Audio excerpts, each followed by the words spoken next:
Well, thank you. You know, in the last 6 months, Democrats have really focused first and foremost on what families need to come back from this crisis. Instead of saying, you guys are on your own, we said to the country, we can get through this together.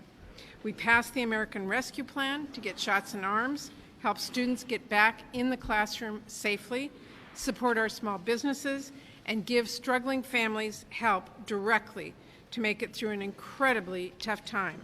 In fact, just 2 days from now, working families will start receiving the expanded child tax credit. This is a huge help to families who've lost jobs or income in the wake of the pandemic. But we aren't done, because in addition to getting through this, we want to make sure our country can build back stronger and fairer than before. We want to make sure that every family who needs it can get quality, affordable childcare. Because I can't tell you how many families tell me childcare costs are the one thing keeping their family from being financially stable.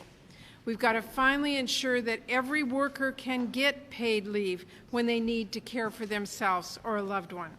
We've got to set up our next generation up for success by putting higher education within reach of every American through free community college, and work to find ways that immigrants who've done so much to keep our country running can have a fair pathway to citizenship. And to anyone who felt that 115 degrees in Washington State or in Oregon, or who is now grappling with wildfires or drought, the extreme weather patterns, which are quickly now becoming the norm, are not the exception.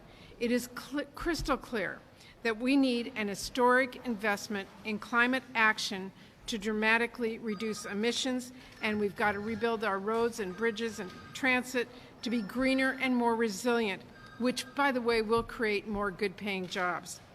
All this consequential work is underway in the Senate right now. And just a reminder, as much as the discussion around some of these issues, child care or paid leave or climate, can be partisan here in the U.S. Capitol, they are just everyday realities for people in the country.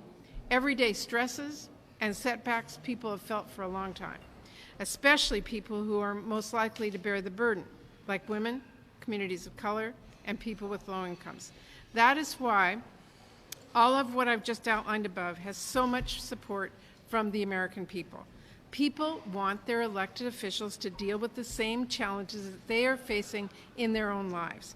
We've got an historic opportunity to do exactly that in the coming weeks and months, to truly build back our economy so it works for workers and families, not just for billionaires and huge corporations. And we are determined to deliver.